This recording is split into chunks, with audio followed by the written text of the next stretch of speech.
سلامونه په لندن کې د بي بي سي پښتو ټلویزیون نړۍ دا وخت ګورئ زه سنا صافی یم د نن زر ټکي مو افغانستان وایي اوبه مې خپلې او کار مې خپل خو ایران او پاکستان یې نه ورسره مني نن خپرونه کې پر همدې لانجې خبرې کوو د یوه هیواد تاریخ د اور په لمبو کې د برازیل په ریو د جنیرو کې اور د ملي موزیم ډېرې برخې ته زیان اړولی دی خپرونه کې له دې ټولو سره بي بي سي موندلې چې یو شمېر جعلي پیژندپاڼې د افغانستان د ټاکنو خپلواک کمیسیون له فلټرونو تېرې شوي او د دې کمیسیون اصلي ډیجیټلي زیرمې ته یې لار کړې ده او سکاټلند ته مو بیا وګورو چې ولې د طلایي بازانو 15 جوړې اوس په یوه پټ ځای کې خوشي شوي دي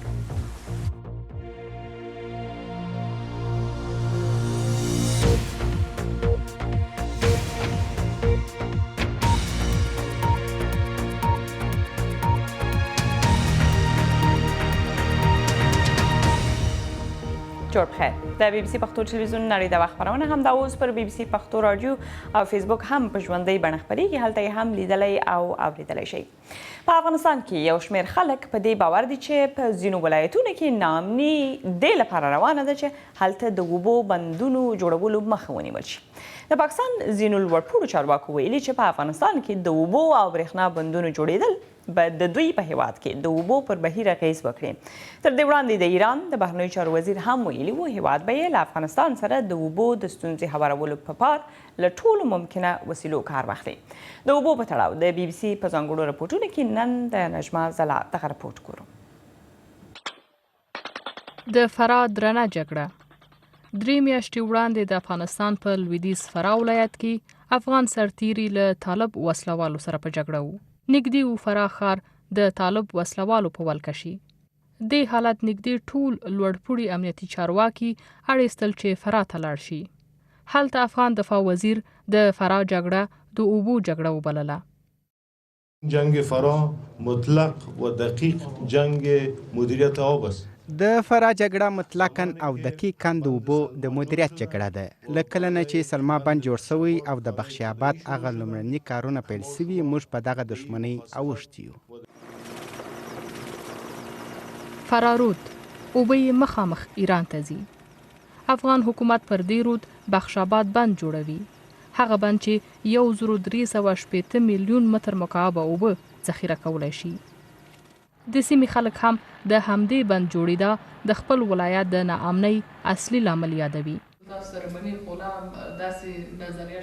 خو ارګ بیا وایي په ښکاره دا حکم نشي کولی چې په کوم ولایت کې د ناامني له ګاونډیو سره د اوبو پر سر جنجالونو پورې تړاو ولري کوم خاص د ثبوت شی نشته او دا واضح شته او ولې حکومت په دې باندې په جدیت سره کار کوي تر څو دا مسایل حل شي په نیمروز کې هلمند رود په ګاونډي هیواد ایران کې د اوبو د تمویل یوه سرچینه ده کمال خان بند پر همدې رود جوړیږي په افغانستان کې د اوبو بندونو جوړېدا ګاونډی هیواد ایران سخت په اندېښنه کړی دومره چې ولسمشر په ښکاره ګواښونه کوي ما نمیتوانیم در برابر آنچه محیط زیست موږ نشو کولای د هغه څه پر وړاندې چې زموږ چاپیریال ته زیان رسوي بې غوره پاتې شو په افغانستان کې د سلما کجکي کمال خان او د نورو ډیر شمیر بندونو جوړېدا زموږ په شمال او جنوب کې د خراسان سیستان او بلوچستان په اوبو اغیز کوي موږ ثابته کړو چې 9% موږ اوبه په پراختیایي چارو کې د ولسمشر غني سلاکار وایي ګاونډي هیوادونه په افغانستان کې د بندونو د جوړولو پروژو لپاره د مالی تمویل په برخه کې هم خنډونه جوړوي کافي اندازه شواهد لرو او په دې باید قناعت وکړو چې هر اقدام چې موږ د اوبو په حیث کې کوو همسایګان راسره همنظره نه دي نه موږ پرېږدي چې موږ د بلني بانکو څخه قرضې واخلو او نه موږ پرېږدي چې کم زیات په لږ اندازه سره موږ وغواړو دا د اوبو په حیث کې کوم اقدام وکړو د اوبو او انرژۍ وزارت هم وایي د اوبو بندونو د جوړېدا پر وړاندې ناامني یو لوی خنډ دی خامخا د امنیتي مسلې په پروژو باندې تاثیر لري موږ دا نشو کولی چې انکار کو خو دا په بعض پروژو کې بعض وقفه‌ګانې راغلي بعض پروژو کې مثلا قراردادي فسخ وشو په امنیتي د چارو لپاره آب سرمایه ملی ماست خو له ټولو ستونزو سره افغان ولسمشر اوبه د افغانستان ملي شتمني ګڼي او په مهارولو او مدیریت وار ټینګار کړی دی. آب ما آبروی ماست. اوبه مو آبرو ده، اوبه مو عزت دی او زموږ اوبه به مدیریت کیږي او ژمن یو چې د هلمند تړون به پلی کوو. نجما زلا BBC کابل. دا خو د افغانستان دریځ و. ګاونډیان څه وایي او یا څه کولی شي؟ دغه شیبه له هالنډ د پښتونخوا ډاکټر شکیل حیات خان را سره سټیجې ته وصل دی. ډاکټر حیات خان د هیوادونو ترمنځ د اوبو د مدیریت د چارو کارپو دی. ستړی مه شئ ډاکټر صاحب، پاکستان د افغانستان په اوبو کې د خپلې برخې خوندي کولو لپاره له کومو نړیوالو قوانینو ته په کتو له هغو کار اخیستو باندې څه کولی شي؟ السلام علیکم. ډېره مهرباني چې تاسو پروګرام کې واستم. د افغانستان او د هغې د ګاونډیانو په منځ کې د ټولو نه غټ مسله چې کوم دغه دا ده چې افغانستان کې اوبه ډېرې دي او په ګاونډ کې اوبه کمې دي. افغانستان چې خپل انټرنیشنل واټر لا په بیس باندې کم کلیم کړي نو هغه خپل اپسلوټ سورینټي بیس باندې اوبه کلیم کړي چې دا زما اوبه دي او چې زه څنګه دا یوز کول غواړم زه هغه شان استعمالولی شم، که سټور کوم، که ډایورټ کوم او که ضایع کوم. پاکستان ایران چې کوم دي چونکې دا لوور ریپیرین دي او دی خپل هیسټوریکل رائټس په بیس باندې اپسلوټ چې ټریټوریل انټیګریټي کوم پرنسپل دی هغه کلیم کړي چې نه اوبه رائټس زما زیات دي ځکه چې اول ما استعمال کړي دي نو ما تر دې حق دی چې زه دا استعمال کړم. بیا د پاکستان افغانستان په منځ کې پرابلم دا دی چې د دې په منځ کې چې کوم د اوبو ریلیشنشپ تیر شوی دی نو هغه کسټمري بیس پریکټیسز او بیا د هغې نه باس کولونیل پریکټیسز رال او د کولونیل پریکټیسز نه بعد چې کله ډیورن لاین جوړ شو نو هغه ټریټي بیا دواړه نه منل. د پاکستان افغانستان په منځ کې خو هیڅ قسمه ټریټي نشته. دغه د ټولو نه یو غټه مسله ده. تاسو وایئ چې د اوبو په برخه کې په دغه ډول تړون نه دی موجود د افغانستان او پاکستان ترمنځ؟ جی د هغې په منځ کې هیڅ قسمه تړون نشته او اوسه پورې چې کوم واټر شیرینګ کیږي هغه کسټمز په بیس باندې کیږي چې کوم پریکټیسز دي زاړه. خو د ایران او د افغانستان په منځ کې یو ټریټي موجود د 1973 یو ټریټي ده چې د هغې په بیس باندې ایران ته فکسډ الوکیشن ملاو شوی و. هغې کې 22 کیوبیک میټر پر سیکنډ هغې ته د هغې رایټس په بیس ملاو شو او 4 چې کومونه د ګوډ ویل په بیس باندې. نو تاسو وایئ چې افغانستان دا حق لري چې خپلې اوبه دي هغه وکاروي، ځکه افغانستان هم وایي چې خپلې اوبه مې دي او خپله یې کارومه، نو په دې کې مسله څه ده؟ تاسو دا ورسره منئ؟ جی بالکل دی کې دا دي که چېرې دواړه ملکونه په سورینټي په بیس باندې ځي نو افغانستان خپل هغه کیپسټي نشته نه هغې سره هغه فنډینګ سورسز اویلیبل دی چې هغې دا ډیمز ټول جوړ کړي. خو که چېرې په بینیفټ شیرینګ بیس باندې ملکونه لړ شي نو د دې په منځ کې یو ښه کوآپریشن هم جوړ شي او بل انټرنیشنل ډونرز چې کوم دي هغې ټرانس باونډري ریورس ته فنډینګ هم کړي په دې بیس باندې. بیا ایران ډېر کله افغانستان ته ګواښونه کوي او په دغه د اوبو په برخه کې ډېر کله وایي چې دا نشو زغملی د افغانستان لخوا دغه د بندونو جوړولو مسله. دغه ډول ګواښونه د ستونزې یا د لانجې د هوارولو سره مرسته کوي او که نه؟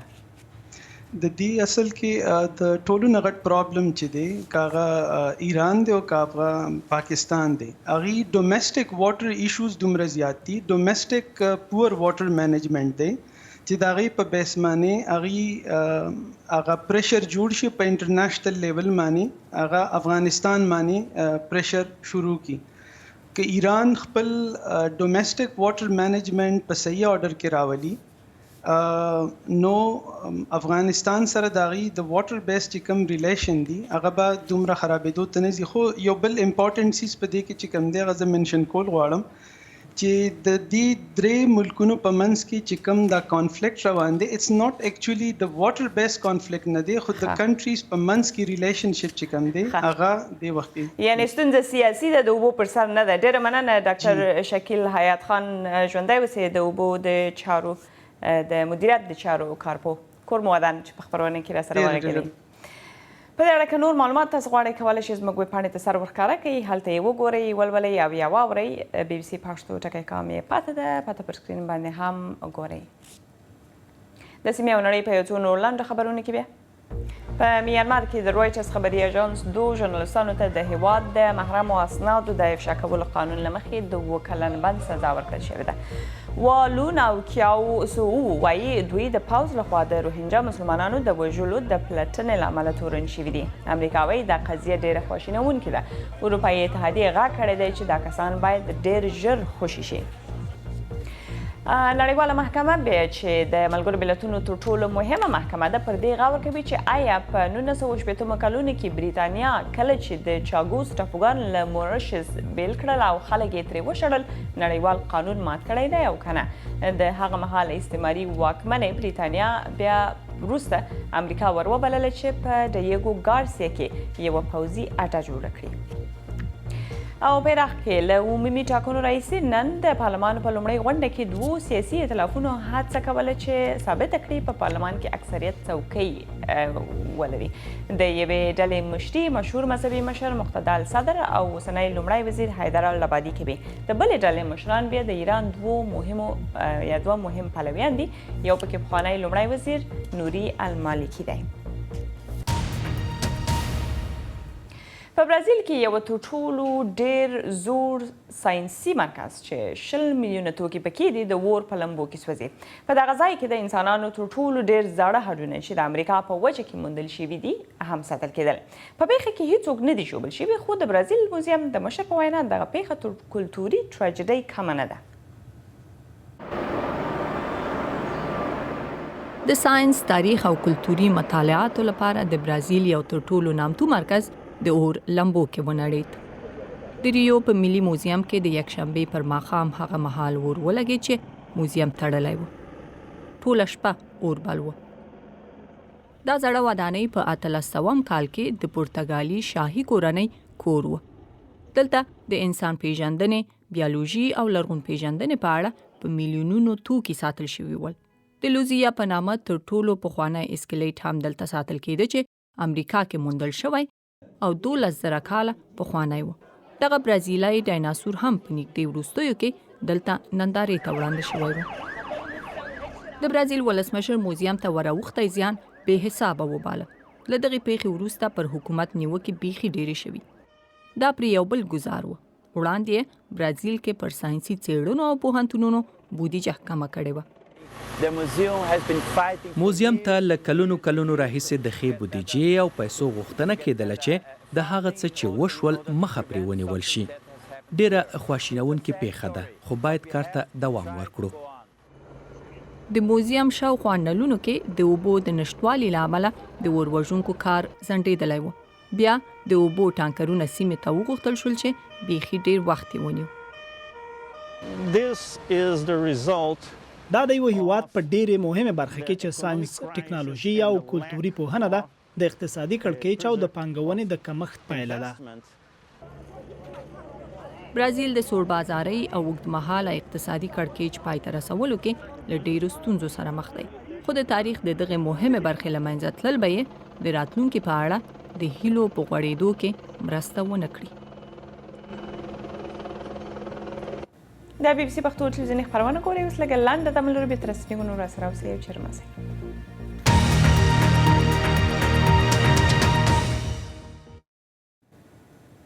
په لندن کې د BBC پښتو نړۍ د وخت یو ځل بیا ستړي مه شئ. د نن د سر خبرونه به دي. په افغانستان کې یو شمېر خلک په دې باور دي چې په ځینو ولایتونو کې ناامني دې لپاره روانه ده چې هلته د اوبو بندونو جوړولو مخه ونیول شي. د هیوادونو ترمنځ د اوبو د تنظیم یوه کارپوه د خپرونې ته ویل چې پر اوبو حق د افغانستان دی، خو د ښو اړیکو لپاره باید له ګاونډیو سره خبرې او تړونونه وکړي. او د یوه هیواد تاریخ د اور په لمبو کې د برازیل په ریو د جنیرو کې اور د ملي موزیم ډېرې برخې ته زیان اړولی دی.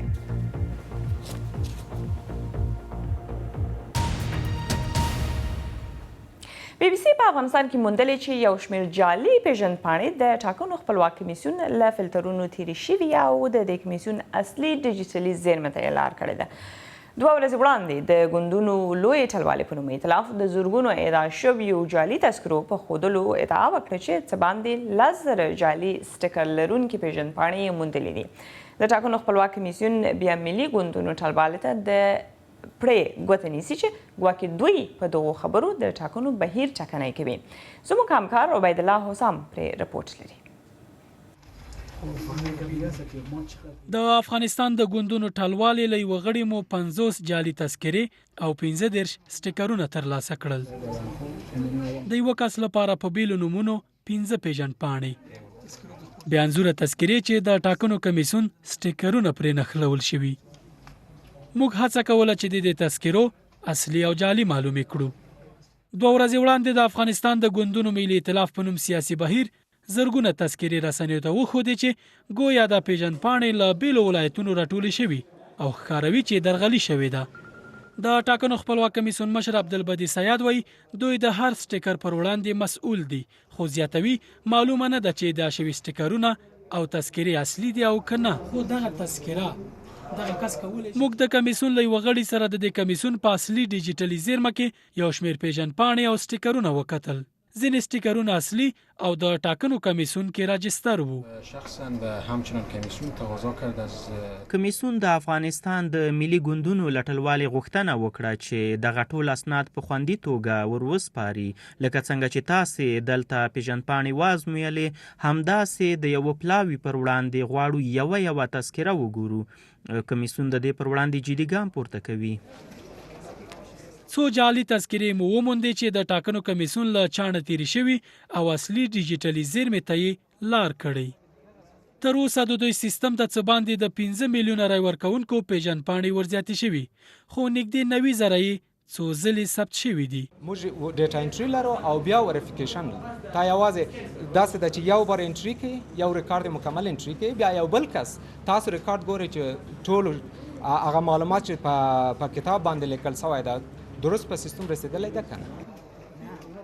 د افغانستان د ټاکنو خپلواک کمیسیون وایي دوی په ټاکنو کې د درغلۍ مخه نیولی شي. دا کمیسیون د ګوندونو ملي ټلوالې ته د پرې ګوته نیسي چې ګویا دوی د جعلي تذکرو په ښودلو د ټاکنو بهیر ټاکنی کوي. خو ټلواله بیا وایي 10,000 جعلي تذکرې د دې ښکارندویي کوي چې د ټاکنو لپاره د نوملیکنې بهیر کې درغلي شوې ده. عبید الله حسام، BBC کابل. د سیمې او نړۍ په یو څو نور لنډو خبرونو کې به د لیبیا په پلازمینه طرابلس کې د 2 سیالو ملیشو ترمنځ د نښتو له امله نږدې 400 کسان له زندانه تښتېدلي دي. پولیس وایي کله چې د زندان د باندې نښتې ډېرې شوې نو دننه زندانیانو بلوا پیل کړه. ویلې زندانیانو پر دروازو زور وکړ او پرای نیستې. وروسته بیا ساتونکو اجازه ورکړه چې ولاړ شي ځکه هغوی د ځان په اړه اندېښمن وو. او په اګست میاشت کې په ترکیه کې انفلاسیون یا د پیسو پړسوب بیخي ډیر شوی وو، ځکه پیسې بیخي په چټکۍ خپل ارزښت له لاسه ورکړی دی. رسمي شمېرې ښیي چې د تیر کال همدا وخت په پرتله اوس بیې 18% پورته شوي دي. ترکیې ولسمشر رجب طیب اردوان په بیا ویلي دي چې د مالیې لوړولو خلاف دی او دا هغه یوازینۍ لار ده چې انفلاسیون ورسره بیرته سمیدی شي. د لوبو او سپورټ له ډګره په څو لاندو خبرونو کې لومړی د انګلند تکړه کرکټ لوبغاړی السټر کوک له نړیوال کرکټ دا اونۍ له هند سره له 15 لوبې وروسته تقاوت کوي.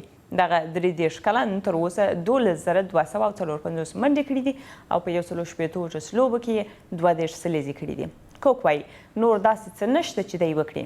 دی په 59 لوبو کې د انګلند کپتان هم پاتې شوی دی. بیا هم کرکټ انګلند له هند د 15 لوبو لړۍ ګټلې ده. یوه لوبه یې پاتې ده. هند 245 منډو ته اړتیا لرله چې څلورمه ټسټ لوبه وګټي، خو د کپتان ویرات کوهلي او اجینکیا رهانې له نیمه سلیزو سره په 184 منډو ټول آوټ شول. موین علي 9 ویکټې واخیستې او د لوبې غوره لوبغاړی وبلل شو. دی وایي له هغه یې چې تیر وار انګلند په لوبډله کې نه و شامل کړی یا انګلند دی تیر وار نه و شامل کړی، له هغه پیښې د زده کړه کړې ده. په فوټبال کې بیا پرون په پریمیر لیګ کې وارفورد له ټوټنهام لوبه په 2-1 وګټله. مانچستر یونایټډ بیا له برنلي سره مخامخ و. د رومیلو لوکاکو 2 ګولونو لوبه ورته وګټله. په عین وخت کې ارسنال له کاردف لوبه 3-2 وګټله. کاردف له هغه راهیسې چې سږ کال پریمیر لیګ کې شامل شوی دی تر اوسه کومه لوبه نه ده ګټلې. په ټنس کې بیا د امریکا په پرانیستو لوبو کې 6 ځلي اتله سرینا ویلیامز د استونیا کایا کنیپي ته په ماتې ورکولو کوارټر فاینلز یا منځلوبو ته وتلې ده. د سړیو په لوبه کې د اسپانیا رافایل نادال هم د نیکولاس باسیلاشویلي په ماتولو منځلوبو ته وتلی دی. دغه جورجیایي د نړۍ 30 نمبر دی. نادال وروسته له ډومینیک تیام سره مخامخ دی. له 10 کلن پلان وروسته د طلایي بازانو یوه وړه ډله د سکاټلند په جنوب کې په یوه پټ ځای کې خوشي شوي دي. دا طلایي بازان اول د سکاټلند په هایلند یا لوړو درو کې چې ډیری پکې پیدا کېږي نیول شوي وو.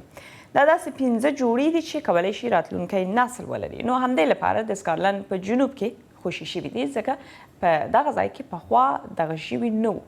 په انګلستان او ویلز کې خو بیخي نشته. دوی د جنوبي سکاټلند د لرو پرتو ټاپوګانو له لوړو غرونو او دښتو سره آشنا دي. خو دغه ځوان باز اوس هغه ځنګله ته په خوشي کېدو دی چې په لرې جنوب کې پروت دی. دوی هڅه کوي مارغه آرام وساتي. د یو له هغو درو مارغانو دی چې د سکاټلند یوې برخې ته نوی کډه شوی. دا هغه ځای دی چې یوازې څو تنه روزل شوي مارغان پکې پاتې دي. دا نارینه باز دی. دی روغ رمټ دی. د په سینه کې ښایسته ډېره غوښه شته. فکر کوي چې الوته چمتو دی؟ هو بالکل. دی اوس چمتو دی چې والوځي ځکه مارغان تل غواړي والوځي. خو تر دې دمخه یې د بدن اندازه اخیستل کېږي او معاینه کېږي چې دوی ډاډه شي دی روغ دی.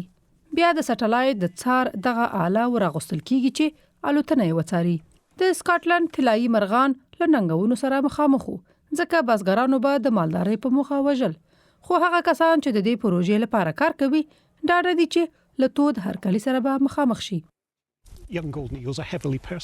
ځوان زرین بازان ډیر ځورول کیږي. په هر دریو کې یو یا په ډزو او یا په زهرو وژل شوی. خو دلته د سکاټلند په جنوب کې موږ وکولای شول دا ډاډ ترلاسه کړو چې دا د ځورونې موضوع نه ده. دا د بازانو یوه ډیره کوچنۍ ډله ده چې دغه ډول مرستې ته اړتیا لري. دا انځورونه په یوې لرې کمرې ثبت شوي. کله چې د دې وخت راشي چې بازان خپل وزرې پرانیزي نو نور مارغان یې ځوروي. خو دا له تمې بهر کار نه دی. په انځور کې ګورو چې دوی د الوت په لومړي پړاو کې ته هغو باښانو لخوا ځورول کېږي چې د بانجاني رنګو بوټو د پاسه الوزي. دا به د دوی لومړی ځل وي چې له قفسونو د باندې الوزي. دوی 2 متره لرې الوزي ښایي تر 100 مترو سفر وکړي. موږ یو داسې ځای ورته غوره کړی دی چې ګڼ شمېر او ډول ډول داسې ځایونه لري چې دوی کولی شي پکې کینی او آرام وکړي. دا هغه ډبرې دي چې دوی پرې کینی او داسې نور.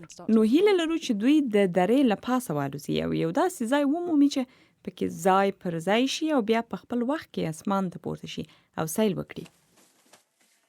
دوی د سکاټلند د جنوبي له لوړو تر لیک ډسټریکټ او ویل سیمې سفر کوي. هیله دا ده چې دوی بل اخره هغه سیمو ته راستانه شي چې 100 کاله مخکې پکې ګڼ شمېر طلایي بازان اوسېدل. نو خپرونه مو په همدې رپورټ همدلته پای ته رسیږي. تر بلې هغې هر څه چې ارامه خوشحاله او خوندي اوسئ. ښه وخت او ښه شپه.